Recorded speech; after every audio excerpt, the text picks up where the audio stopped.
majestate. Tu vorbești aiureli. Ești o sirenă. Păi, nu prea. De fapt, sunt un om. Eu n-am mai văzut un om care să schimbe forma. Poate ești un fel de vrăjitoare. Vrăjitoare? Sofia nu e vrăjitoare, e amica mea. M-a ajutat să m-am rănit. Cora, tu ai văzut? Eu am văzut doar că erai rănită. Cora... Eu le-am văzut, Sofia m-a ajutat pe Ona să moarte.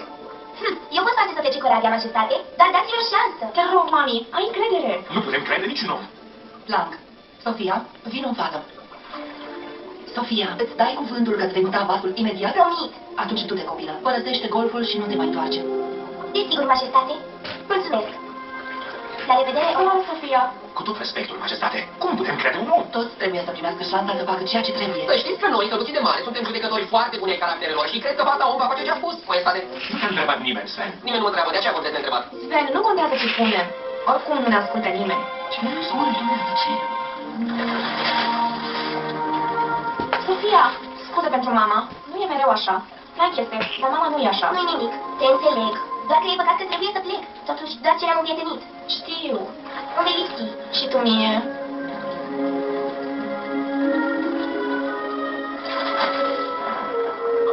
Salutare! Pleci așa de repede? Nu te speria, mică sirenă. Vreau doar diadema ta. Se pare că diadema are un soi de protecție magică. Pelin, prinde sirena aia!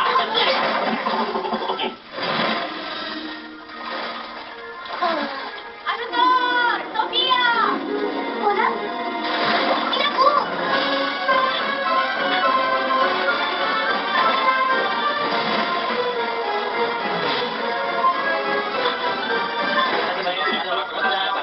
Molluște comestibile! Nu! Mă scuzați! Îmi pare rău, mă scuzați!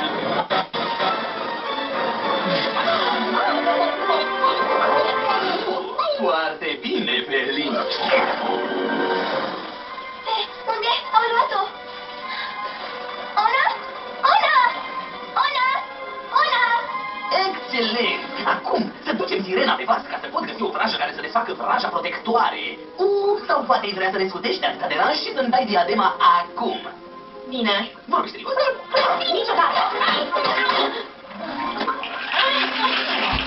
A fost imprudent și surprinzător de durerosar. Îți ia eu diadema sub o formă sau alta. Haide, Pelinaș!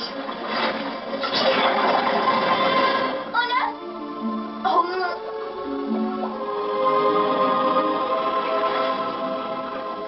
De ce nu se mișcă vasul? Nici măcar nu a ridicat ambra. Răbdare, Blanc. ajutor! Ajutor! Un monstru de mare a luat-o pe Ona!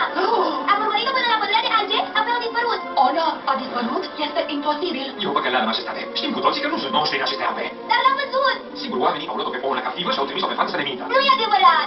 Regina Emily, folosește sprintentul să faci o furtună atât de aprigă, încât să scufunde vasul ca să o putem lua pe Ona. Nu! Atunci fă-ți oamenii să-mi dea fata înapoi imediat.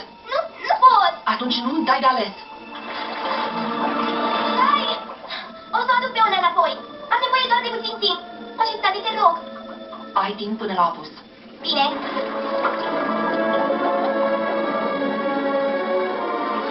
Ar trebui să scufundăm vasul acum. Și să riscăm viața acelor oameni?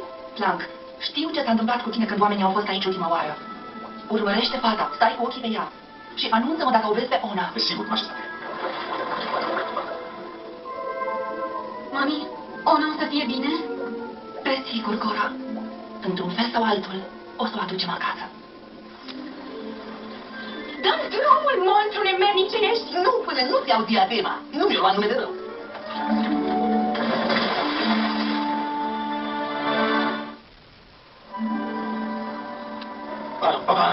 Operațiunea salvarea vânzului a început. Fostul a fost localizat.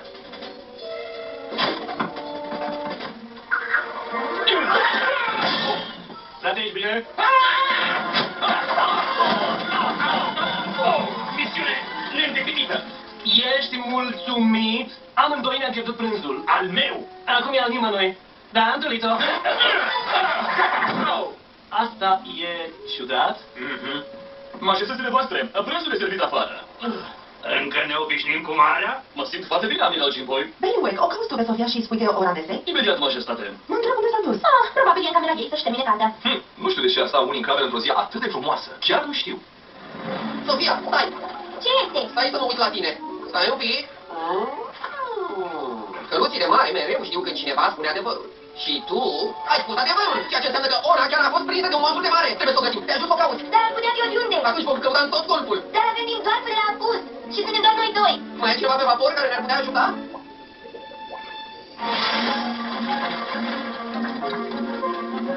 Sofia, aici erai. Nu nimic. Trebuie să vorbesc cu mami și cu tati imediat. Priviți pe cine am găsit. Mami, tati! Sofia, de ce-ai părul urât? Știi că nu ar trebui să înnoți de una singură? Vreau să mă ajutați. S-a întâmplat ceva groaznic. Ce? Păi, e o poveste lungă, dar am întâlnit o sirenă. Serios? Nu se poate! Pe unde este? Vreau să o văd. Amber, Sofia nu vrea. Corect. Nu, tati, eu chiar am întâlnit una. Imposibil. Dar așa e. O cheamă Ona și trebuie să o salvăm. De cine? Un monstru de mare a răpit-o, Amiral Cimpoi. Și mama ei, sirena regină, crede că noi am luat-o. Dacă nu o salvăm pe Ona până la apus, regina va stăni o fântână care ne va scufunda.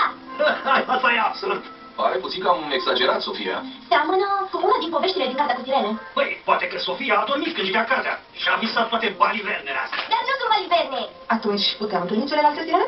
Păi, nu puteți. Nu chiar acum. Pentru că ori lipsește, iar cine asupra să iasă la suprafață. Uite explicația. Ori a visat asta, ori inventează povești. Sofia nu inventează povești. Oh, nu știu ce să cred. Ea mereu se preface că vorbește cu iepurașul ei. Trifoi, el mă va ajuta? Trebuie să fug. Tot e ciudat. Trifoi, te-a căutat peste tot. Oh, ce s-a întâmplat? Pescărușul mi-a furat prânzul. Prânzul luat din bucătăria vaporului. Și de unde altul de fapt trebuia să-l iau? Nu mai contează, am nevoie de ajutorul tău. Voi doi vorbiți? Dar ce ți se pare că facem? Ona are probleme. Ona Sirena? O cunoști? Da! Un monstru de mare a răpit-o. Un monstru de mare? Marci și tu să cauți Trifoi? Da, copilă! Oh, voi sări până în vârful palatului! Oh, să sigur că poți vedea tot golful de acolo! Corect, și eu voi căuta în aer. Ne ajut? Mersi, domnule pescăruș. Mă numesc Farley. Păi, mersi, domnule pescăruș Farley. Mă întorc în apă. Oh, sper că vom găsi. Desigur. O treaptă gata? Și mult prea multe de urcat. Oare unde se duc? Și unde e Ona? Blanc, vreo știre? Fata s-a dus la vasul ei, apoi a revenit în apă și a plecat în oțel. Ona era cu ea? Nu. Și trebuie să-ți reamintesc că nu numai Ona e în pericol, dar și Diana Sirenei. Dacă oamenii o iau, ei vor avea puterea oceanului la degetul mic. Folosește tridentul, strânește o furtună care să scufunde vasul. Apoi vom sta notam înăuntru să o luăm pe Ona cea noi. Dacă scufundăm vasul, ar putea pieri toți oamenii. Dar, mami, nu-i putem lăsa să o aibă pe Ona. Îi mai las doar o oră. Dacă sora ta nu e eliberată până atunci, o să scufundăm vasul în adâncul golfului. Poți să mă ții aici cât de mult vrei, dar nu voi renunța la diadema mea. I-am promis, mami, că nu o voi da nimănui, înțelegi? Oh, va fi mare păcat că acea promisiune va fi călcată, deoarece diadema sirenii din golful Meroway va fi a mea. Vraja asta va desface vraja protectoare și îmi va pune diadema chiar aici, în palmă, adică în aripă, sau orice ar fi asta. Forțe magiei, cu putere nemăsurată, rupeți vraja și dați comoara scoată! Ce? Ce-i asta?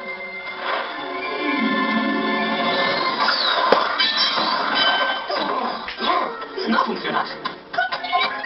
Oh, Pelinaș, hai că te bag înapoi în apă. Ne trebuie altă vrajă. Ona! Bine, Sofia va fi datoare vândută pentru asta.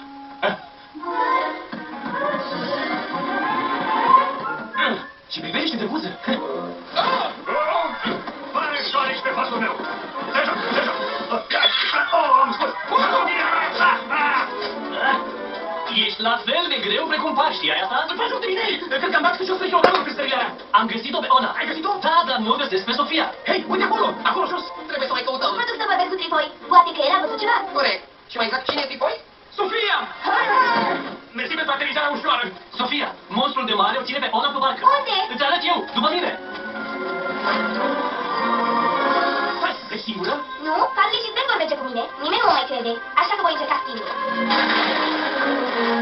Ai grijă, Sofia! Da, acum vraja asta va smulge diadema. Suspendus senatis venite!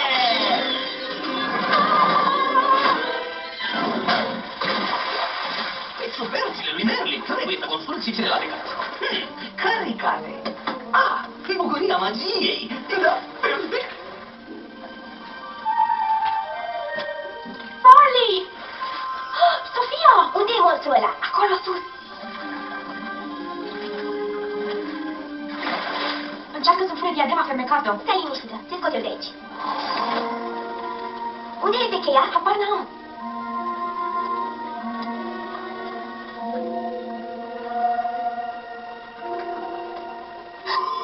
uite acolo.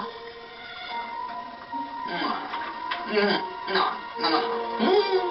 Asta nu merge.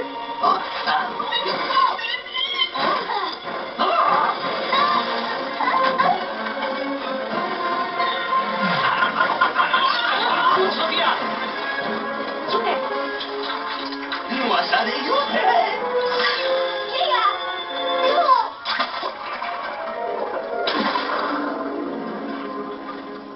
Oh, unde s-a dus? Ce s-a întâmplat? Ai văzut vreo cheie? Ok. Ce ok? Trebuie să o găsim. Am țintit prințesa, nu cheia. Dar nu-i nimic, încă te-am pe tine.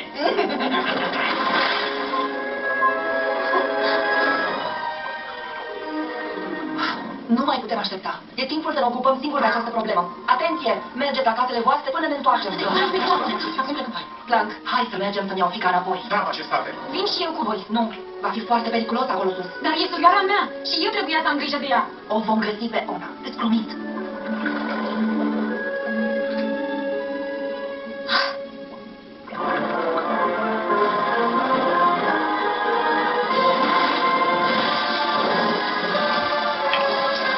Se pare că vine oportună.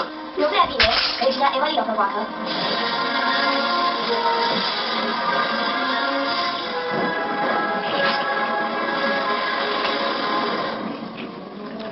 Wow! Oh, Tati! Amber, e doar un mic val.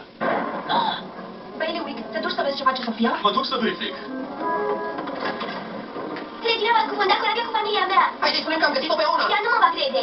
Nimeni nu mă crede. Nu știu ce altceva să mai fac. Îți strălucește lăntișorul. Ce e asta? Hai să aflăm.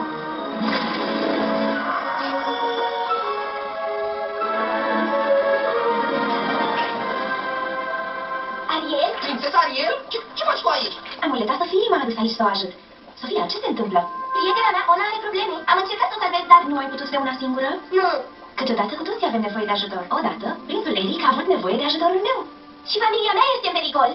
Păi, din fericire, e un răspuns pentru ambele probleme. Chiar este? Urmează-mă. Să-ți salvezi prietena, ai încercat de zor și crezi că totul-i terminat. Nu renunța ușor, chiar ne trăim mai diferit, avem ceva la fel. Noi ne iubim familiile cu multă dragoste. Dacă le-am trăit sau ne-am uscat, familii suntem nevotați. Dar nu vei reuși, de singură vei fi, cu dragoste. Vor fi salvat, doar împreună reușim.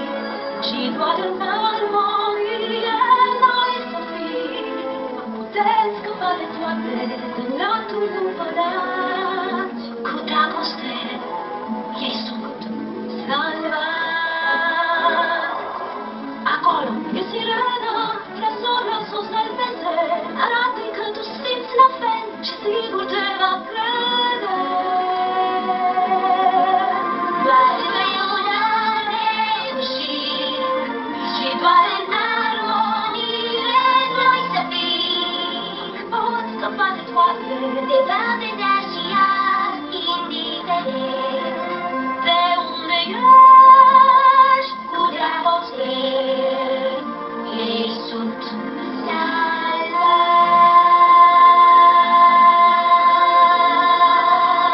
Mersi, Ariel. Știu ce trebuie să fac.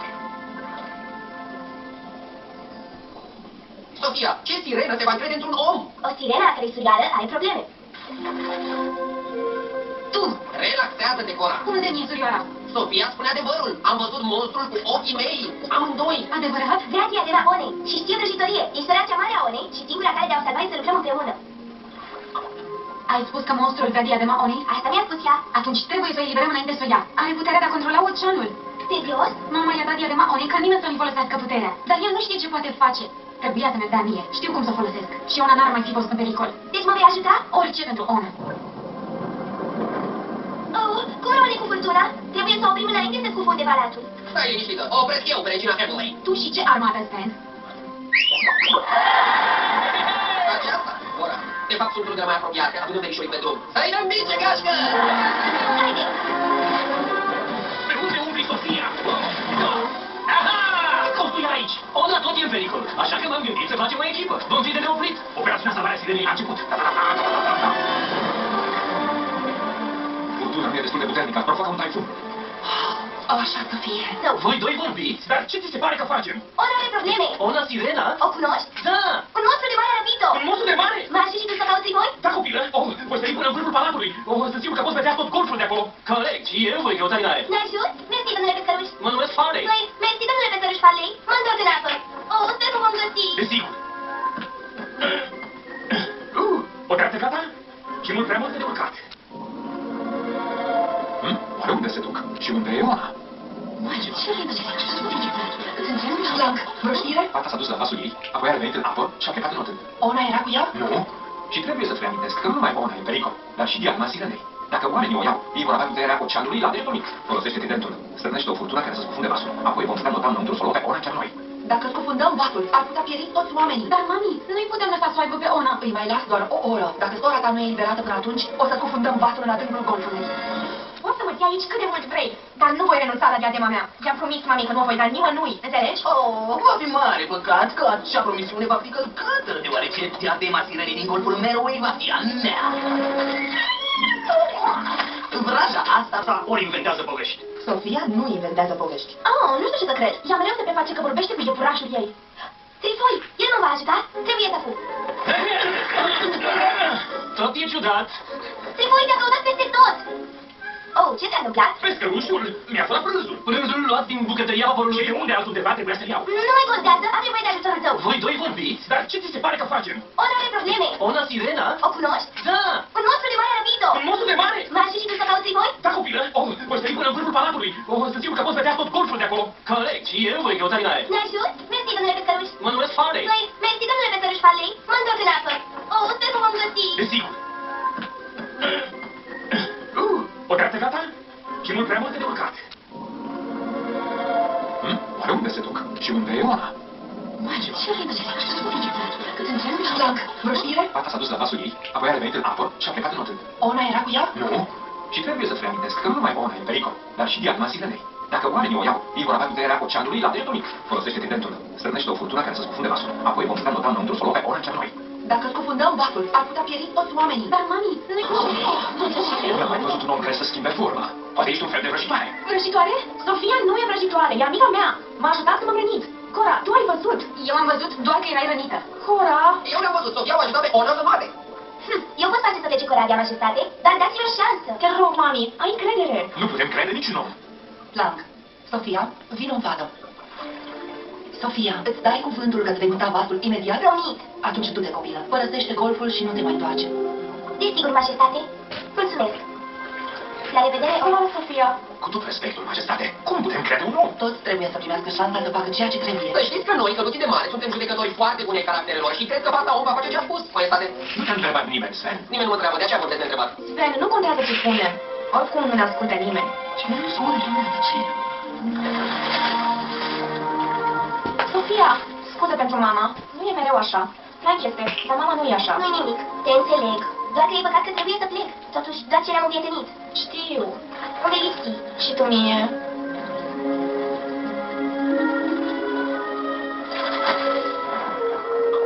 Salutare! Dimineața cu fata la cearceafă din alge de mare? Trebuie să mai existe o altă cale. Ai cumva o idee mai bună? Da, aș putea face oamenii să-și mute singuri corabia. Și cum ai putea face asta? Pot pentru că e corabia mea. Păi, de fapt, asta. Tu vorbești, ai ureli. Ești o sirenă. Păi, nu prea. De fapt, sunt un om. Eu n-am mai văzut un om care să schimbe forma. Poate ești un fel de vrăjitoare. Vrăjitoare? Sofia nu e vrăjitoare, e amica mea. M-a ajutat când m-am rănit. Cora, tu ai văzut? Eu am văzut doar că erai rănită. Cora? Eu n-am văzut, Sofia o ajutat pe Ona să moare. Eu pot face să plece corabia, majestate, dar dați-mi o șansă. Te rog, mami, ai încredere. Nu putem crede niciun om. Blanc, Sofia, vino în vadă. Sofia, îți dai cuvântul că îți vei muta vasul imediat? Promit. Atunci du-te, copilă. Părăsește golful și nu te mai întoarce. Desigur, majestate. Mulțumesc. La revedere, Oh, Sofia. Cu tot respectul, majestate, cum putem crede un om? Toți trebuie să primească șansa să facă ceea ce trebuie. Să știți că noi, căluții de mare, suntem judecători foarte buni ai caracterelor și cred că fata om va face ce a spus, maestate. Nu te-a întrebat nimeni, Sven. Nimeni nu mă întreabă, de aceea vorbesc neîntrebat. Sven, nu contează ce spunem. Oricum nu ne ascultă nimeni. Ce nu spune dumneavoastră ce? Oh, băi, am simțit prințesa, nu cheia. Dar nu-i nimic, încredeam pe tine.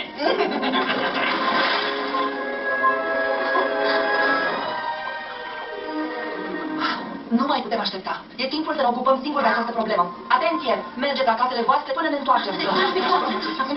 Plank, hai să mergem să-mi iau fica înapoi. Da, majestate. Vin și eu cu voi. Nu, va fi foarte periculos acolo sus. Dar e surioara mea și eu trebuia să am grijă de ea. O vom găsi pe Ona, îți promit.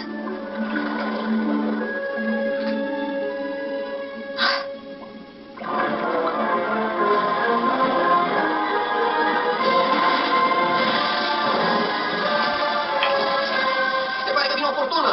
Nu prea bine. Regina Emalina provoacă.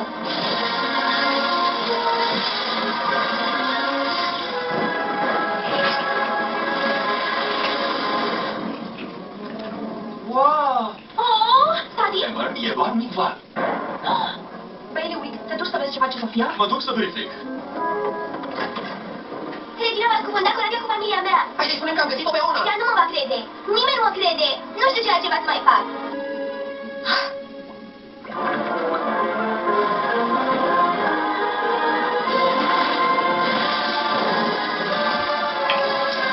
Se pare că vine o furtună. Nu prea bine. Regina Emalina provoacă.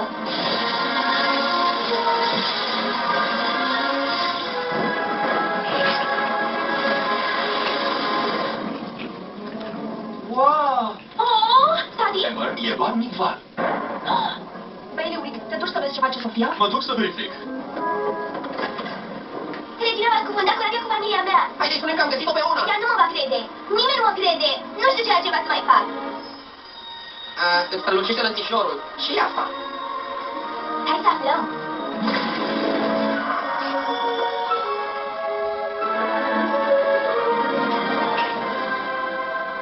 Ariel? Prințesa Ariel? Ce faci tu aici? Amuleta Sofiei m-a adus aici să o ajut. Sofia, ce se întâmplă? Prietena mea, Ona, are probleme. Am încercat să o salvez, dar... Nu ai putut de una singură? Nu. Câteodată cu toții avem nevoie de ajutor. Odată, prințul Eric a avut nevoie de ajutorul meu. Și familia mea este în pericol. Păi, din fericire, e un răspuns pentru ambele probleme. Atunci fă-ți oamenii să-mi dea fata înapoi imediat. Nu pot. Atunci nu-mi dai de ales. Hai. O să o aduc pe Ona înapoi. Am nevoie doar de puțin timp. Majestate, te rog. Ai timp până la apus. Bine.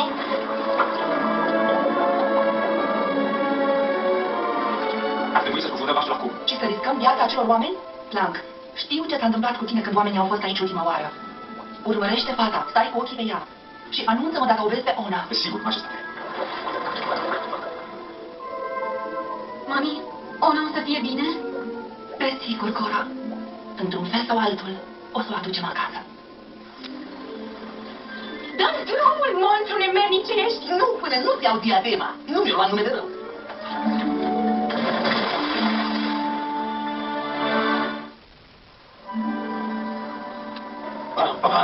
Operațiunea salvarea vânzului a început. Fuzul a fost localizat.